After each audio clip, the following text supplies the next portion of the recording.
So for today, I wanted to introduce, and most of you have probably, if you haven't been on Thought Rock before, then you may have not have been privy to any of Graham's sessions, but those of you that have, typically Graham has a following out there, and today is no different. So Graham Furnis today is going to be talking about continual improvement and what's your vision, and he'll talk a little bit more about his topic, but just again a quick background to set up Graham. Graham has over 20 years experience in business management and information technology that covers many skill sets and industries. Graham leverages this experience and finds synergy within his current practice of IT service management, within which he has earned multiple certifications, including ITIL Expert, ITIL Service Manager, and all ITIL Service Lifecycles. Graham embodies a wealth of experiences and perspectives gained on the front lines. This includes ITSM process management and design, project and program management, business and systems analysis, application programming, database development, and operations management. So hopefully that covers off any of the functional areas of any folks that are on the line today.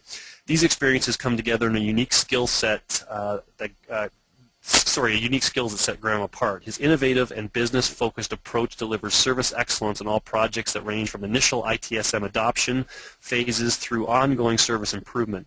Graham is a regular contributor to Thought Rock. He's got a number of blog posts that are out there regularly, and does have a ton of followers now that are coming from Thought Rock and throughout the ITSM world globally. And he's a regular industry speaker. So with that, I will pass this over to Graham, and he will get started with today's session. Great. Well, thanks so much, Rick. And again, thank you for all the Thought Rock members for tuning in for today's presentation. So today's presentation, we're still sticking within the continual improvement area.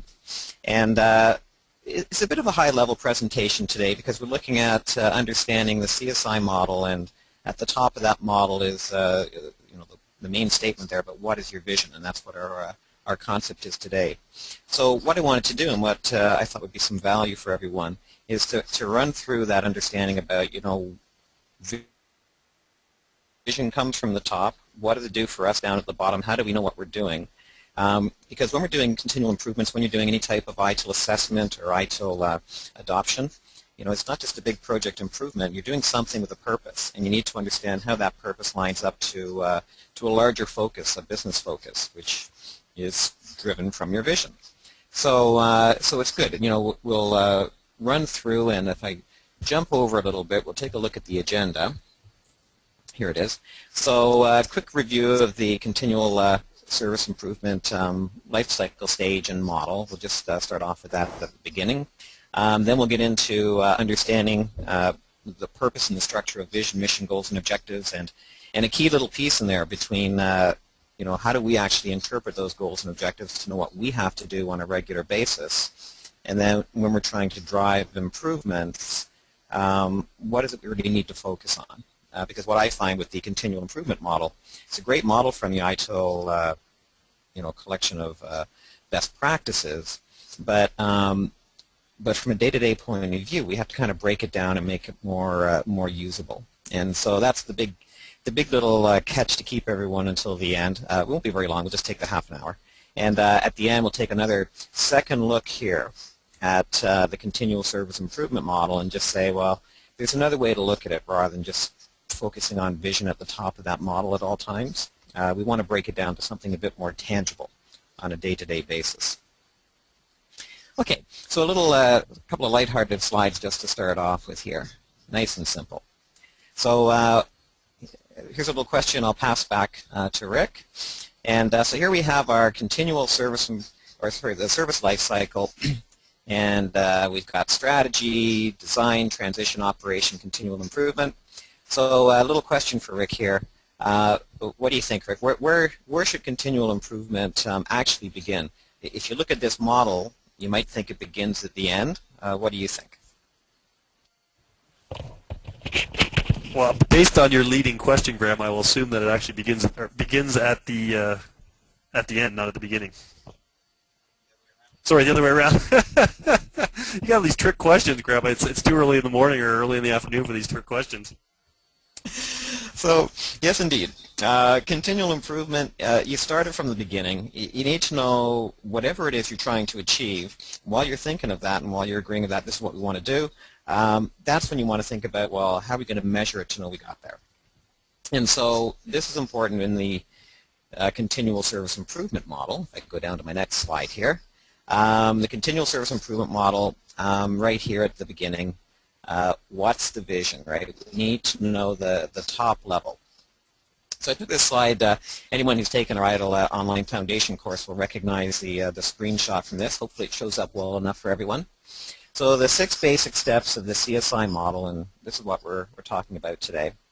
At the beginning, what's your vision? You need to know what are we trying to achieve in service strategy in the very top level, and then how are we going to break it down. Over here on the right-hand side, in this column, we've got business vision, mission, goals, and objectives. So it's all pretty high-level stuff. Do we actually see that as practitioners on a day-to-day basis? My contention throughout this presentation, and I'll kind of address it at the end, is that no, we don't. You can understand a high-level vision and mission statement, the high-level goals and objectives, but we typically don't operate or understand those things on a day-to-day basis. So there's a missing piece of this diagram which we're going to fill in by going through today's presentation. So just to flip through the model, make sure everyone's familiar with it then. So we have the first statement up here, what's the vision? Then we step down and say, where are we now? So these are my baseline assessments. This is where, based upon what I'm trying to achieve, I need to know where am I starting from. Then we have to say the next step, well, how are we going to jump forward? And are we going to try and fill in the gap between what we want to achieve as a high-level business goal and objective and where we are now? Are we going to try and accomplish this in one implementation, or are we going to go through several iterations? And that will become important to what I'm talking about a bit later on. So where do we want to be is basically step by step, cycle by cycle, what do we want to achieve in a phased approach typically. So then once you break it down, here's where I have my specific improvement plans. How do we get there? And at the end of each one of these improvement cycles, we can measure against our metrics about did we get there. And then so something which how do we get the momentum or keep the momentum going, or what I really like to refer to it as, what did we just learn from what we did, and how can we adjust our plans moving forward? Because no matter how well you plan, things always tend to unfold a little bit differently than what you can imagine, because that's just sort of the realities of IT life, and I think life in general. So we want to make sure that we're always trying to stay aligned, right? That's a key ITIL concept, and this model focuses on that. So while I'm still on this model, I'm going to bring up a couple of additions to this slide. So at the very top, there's something missing from the model from my perspective. And in this next evolution of the slide, what's missing up at the top is that we need a strategy. Right? This is how you tie this back into the previous slide where I talked about when you define vision and mission, goals and objectives and so on, that comes from strategy within the service lifecycle. And what that does, in all different ways, but here's the 3 basic things I'm looking at, and the first question is, well, what are you trying to achieve? So what's your strategy and what's high-level vision and mission, if you have that, or the high-level goals and objectives? And how are we going to try and position ourselves with a strategy and an evolution of ITIL itself over a period of time? So that's key, and that's really what the top part of this model is trying to achieve. So what are we trying to achieve? What are the priorities? Next, that'll tell us, well, if we know what we're trying to achieve and what the priorities are, now we know what we should be doing. And if I know what we should be doing, then go down one more step, and here's what we should measure and improve. So all of this needs to dry down, because in this model here, this organization will choose. But probably not a good business approach, because if you try and improve everything, you'll probably burn yourself out and you won't achieve the most important things. So I guess a theme throughout my presentation here is that we want improvements, but they need to be directed and targeted improvements. Okay, so we'll just go through a couple of definitions. As I mentioned, this presentation is a little bit more high level. I just want to make sure everyone's familiar with understanding vision, mission, goals, and objectives, and understanding how it trickles down. So if I jump into my next slide, so here we have the definition for vision.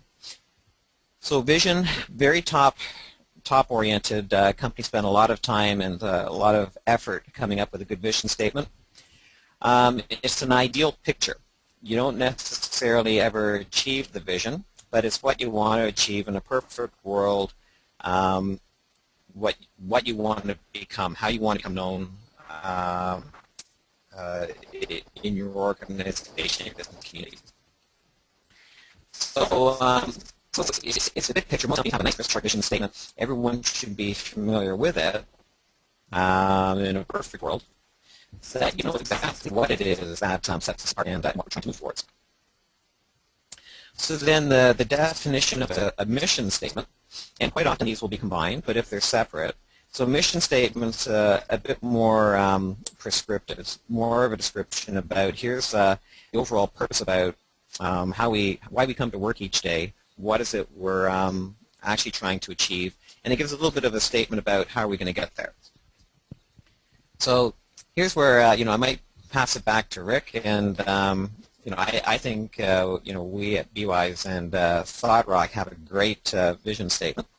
So I'm going to put Rick on the spot, and just to give you an idea of how nice and crisp and short they can be. Rick, what's our vision statement here? Let me give everyone else an example. Boy, getting put on the spot one more time, right? Vision statement is very specific that we want to be innovative in our education offerings in all facets of our organization. So innovation drives our education. Perfect. So nice and crisp. We all know this, and certainly when we bring information through ThoughtRock, you're seeing that we're doing it in a very unique and innovative way. So, I mean, it drives what you do from a strategic perspective, and then all your sub-activities fall online. So, again, you spend a lot of time coming up with these vision and mission statements. For us, day-to-day IT people worrying about improvements and trying to justify ourselves, we don't have to worry about creating these. These come from the top, get passed down, but we should be aware of them. And if they're there, we should leverage and use them. So moving down one more step then, we need to have an understanding here. There we go. Slide took a bit of time to come up. In that CSI model, talked about vision, mission, goals, and objectives. But what's the missing link in that model is that here's where you have and on the down organizational strategy setting sessions. Anyone who's been involved in that in middle or senior management, you know that it's a huge effort to come up with your strategy sessions and then break it down to your yearly and your 5-year goal and objective plans. So just a quick understanding of strategy, because that needs to be in that first element of the CSI improvement model, is that we need a strategy about how we're going to go and tactically get to the vision by doing day-to-day activities, and then how do we measure those day-to-day activities? They have to roll up to our goals and objectives. So strategy, it's a definition of the long-term path to achieve that overall vision and follow our mission, and it's the it's the highest level of planning and delivery. So again, we need top-down direction given to us within the IT community, because we need to make sure that what we're doing and what we're improving has a business purpose and focus. So from that, we can finally figure out. Now we have our goals and objectives, and there's going to be goals and objectives coming from everywhere. So the top-level goals. You've got some type of timeline associated with it, and it's basically how we're going to implement that strategy at the high level. We can break it down one more step and say, well, what are our specific objectives along the way to achieve that goal and make it more operational. so we can actually get there. Hey Graham, I'm just going to ask you if we're just going to do a quick little 20-second thing here. We're just getting a few people saying that you're cutting in and out fairly significantly. So I'm just going to switch. We're going to have you switch headsets for a second and just go off of these headsets and see if that helps out, and we'll ask people for their feedback.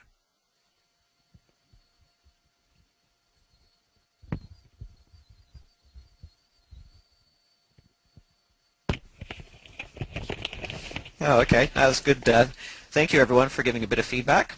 So we'll go with a new set of headsets here and see if it doesn't cut in and out.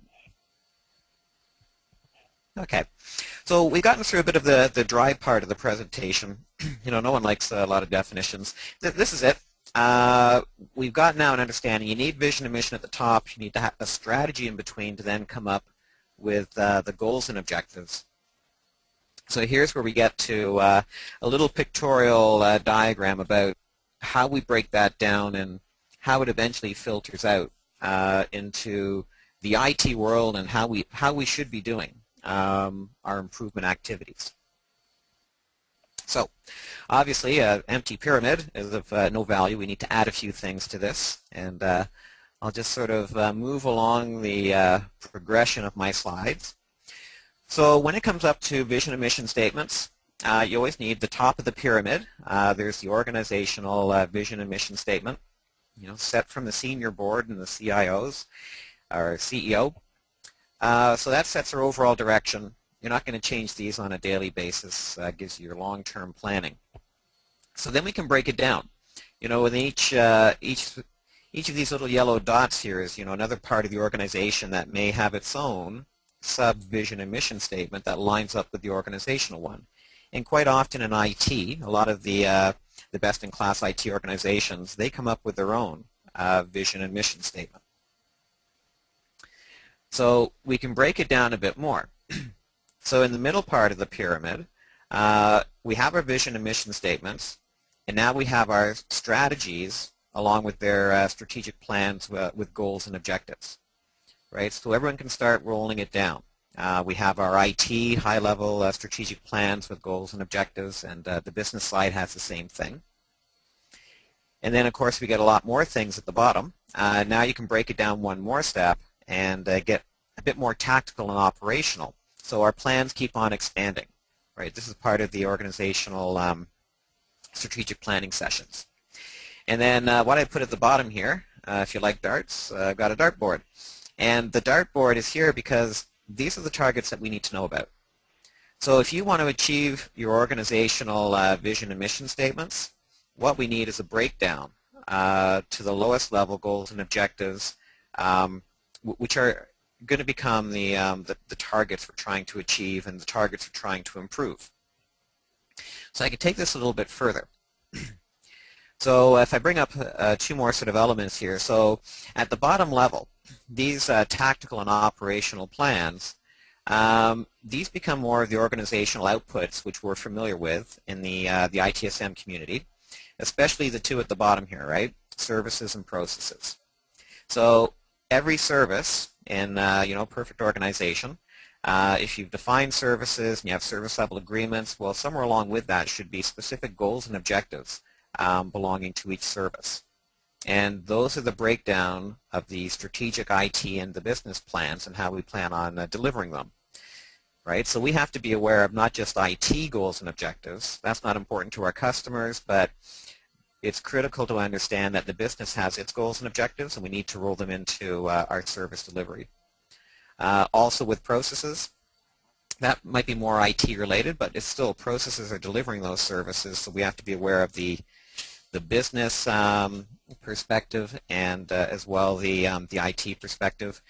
Again, processes have goals and objectives. You have it has to roll up to the strategic and ultimately the top-level organizational vision and mission statements. So then you have the organizational structure itself, teams and departments. You have organizational goals and objectives. Team managers and department managers are typically doing this on a regular basis. And then your projects and overall programs. We have strategic and tactical plans at those levels too. So all of these things have to roll up. Our individual outcomes at the bottom, those are our day-to-days. they're going to meet the more strategic business outcomes, and those strategic business outcomes, they achieve the organizational vision. So, I probably left a few people out in left field here because you're saying, well, it's pretty high level, which it is, but it needs to be there. A well-run organization needs to be top-down. ITIL is just, a method and a tool to implement a process framework to achieve something higher level, which needs to be the top part of the organizational goals and objectives and ultimately the vision. So let's break this down one step further. Just really, a couple more slides here. So, and actually, I don't need these arrows. I'll just jump to the next one here. So if I take a little bit of the bottom of that slide and bring it into some ITIL terminology. So the business case, right? In ITIL, they always talk about the business case. A key place where you write up your goals and objectives is going to be within that business case. That's where you're going to define at our level in the day-to-day IT environment. All things have a business case in some way. That's where we have the breakdown of the vision, mission, goals, and objectives down to the operational level. Here's what we're trying to achieve, and here's what our basic priorities are. So we can break that across. So I've got here a bit of the scope of continual improvement. So projects, overall projects have goals and objectives, and we can continually improve across those projects.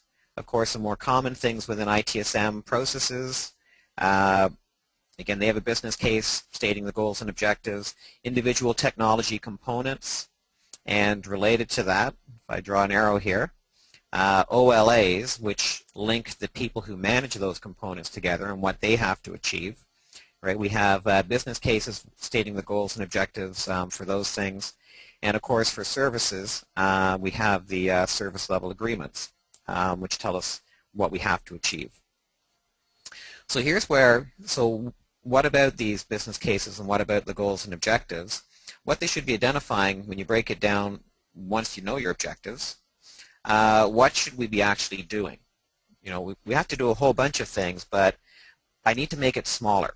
So to be successful in continual improvement, to be successful in doing targeted improvements, you can't improve everything, you have to narrow it down. And so critical success factors is a critical definition. That's why they call it critical, I guess, because it's something that has to be done to be successful in achieving the goals and objectives that are stated in the business case. And then if we do that, we have faith that it rolls up, it's been planned to roll up and achieve the higher level strategies and business objectives. So critical success factors, it's a handful of critical things that need to happen. But they're things, right? We have to give it a bit more measurements. So we have to know, well, we might have a critical success factor for, let's say, the incident management process. One of the critical success factors is that we need to be, every time an incident occurs, checking the symptoms of that incident against our known error database to find out if it's happened before, and therefore we can resolve it a lot quicker. So that might be an example of a critical success factor. And then what we can do to say whether or not it's happening, those are then broken down into key performance indicators. So the key performance indicators are the measurements and the metrics about these are the things we need to be measuring and checking. And then these are the things we need to look for improvements. So if the critical success factor in that last example might be check every incident ticket that comes in against the known errors database first. The next thing is I'm saying, well, how am I going to measure that? And now I need to go back and make sure if that was something planned from the beginning, how did I roll that into my measurements? It may be a field on my ticketing tool that I put a check mark in saying, yes, I've checked against the known errors database. Maybe it's an entry contained within a record somewhere. Whatever it is, now we need to figure that out, and then we need to measure it, and then we need to, over time, say, great, are we doing it? Do we need to improve it? Is it helping us meet our goals and objectives? Right? This is the whole cycle of continual improvement, and it's all based upon knowing the critical success factors and the key performance indicators. So what I want to focus on and what the real message is, we're near the end here actually, I'm going to redraw the continual improvement model, And I'm going to take these two more common tangible pieces. This is what we all focus on. We all focus on reporting dashboards and scorecards, and they contain these key performance indicators and driven from the critical success factors. So if I jump down to, I've got two different models here, but they're related. So again, one's a vertical model, the other one's the cycle of the continual improvement model. So here's where they mention in this one model that comes out of the ITIL books, the critical success factors and key performance indicators. These are the ones that really we need to be focusing on a day-to-day basis. So we're going to take that and I'm going to redraw this model. Here's my interpretation about how I would and how I've used this model in more of a day-to-day basis. So I'm going to replace step number one about what is the vision, mission, goals, and objectives with basically what are the KPIs. These are the metrics that we've set up in advance. We've done this because we're trying to achieve the high-level vision, mission, goals, and objectives. And if we stay focused on understanding what the KPIs are, then this is really what I want to know when I'm starting off looking for an improvement cycle. So then we can come down. Step number two doesn't have to change. We can still do our baseline assessments. But actually, let me just go back up for a minute. In step number three, instead of saying where do we want to be, the way I like to talk about it is based upon the gap we've just discovered up here. Let's see if I can write it in. Okay, so there's a gap between our KPI goals and objectives, the key metrics we want to achieve, and the metrics we're currently achieving. So then how many cycles? These become basically the plans and our sub-KPI targets that we're trying to achieve. Right? So these are the things you need to focus on in improvement. These are your improvement plans. So then we can jump down and, how do we get there? This is when we can actually implement those plans. And did we get there? Well, let's compare against the KPIs that we've targeted. Right? So I got my dartboard full of darts now. We've actually thrown the darts through the air. We've actually done something, and we're looking for what we're trying to improve. We've compared back to the KPIs.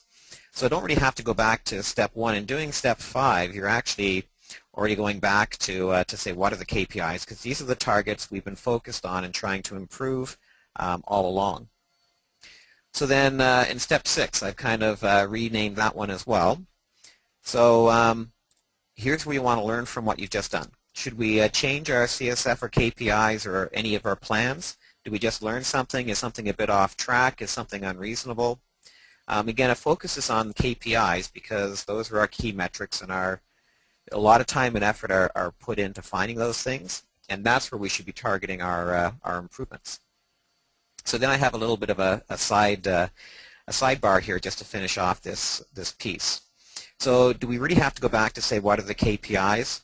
If step number 6 says no, KPIs and critical success factors don't have to change, we didn't learn anything new that significantly alters what we're trying to achieve, I might have to adjust some plans because maybe we were trying to achieve too big of a gap.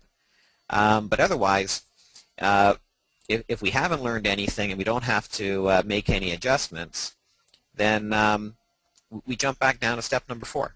Run through the next cycle, implement the set of plans, and then measure again against a set of sub-KPIs. And all along the way, these are all of the improvement cycles that we keep on using to progress something forward. So that's it for today. I kept it kind of short. Again, it's a very bit more of a high-level presentation than normally I do. But in terms of doing an assessment or doing any recommendations for implementing ITIL, it's not really implementation. It's all about improvement. So look at what your KPIs are. Understand how they drive up and achieve your vision and objectives. And the real reason that we're implementing ITIL in the first place is to meet targets of these KPIs. We have it for all sorts of things, services, processes, technology components. All of those metrics are there to link together to try and achieve the higher level. And if we keep the continual improvement model down at this level, then it becomes a lot more tangible. where you can understand that really what it's doing is just implementing the Deming cycle of plan, do, check, act. And you don't have to try and reimagine what the high-level strategy and goals and objectives are, because it's given to you by the selection of the KPIs, and those are based upon critical success factors. Okay, so I'll just do a quick one-slide wrap-up, and then I'll hand it to Rick to see if we have any questions. So 4 basic bullet points. So everything should link up to the higher level vision, mission, goals, and objectives. And the way we can focus on this is why we have critical success factors and KPIs that'll help you line up. You don't have to actually jump to the highest level. Just focus on your tactical and operational KPIs. So where we do, though, need to know the higher level vision and mission statements. If you need to be the one justifying a business case for something, we need a new service desk ticketing tool. Well, the best way you're going to justify that for funding from the organization is with a business case that does address your vision and mission. So, that's when you need to know about that high level and make reference to the high level. I've already mentioned bullet point 3, and really the same thing with bullet point 4. Focus your improvements at the KPI level, and that will trickle up to the right targets to meet the higher level. Okay, so it's 12:35. That's pretty good. And I'll just pass it back to Rick to wrap up.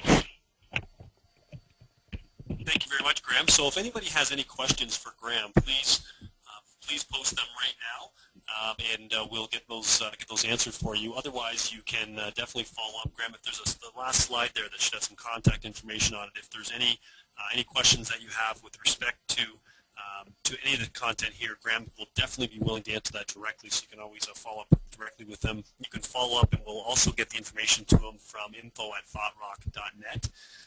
As Graham has just pulled up here, it gives you an example of what was inside the library. And again, that's for those of you that are ThoughtRock members, continue to go and check into the library.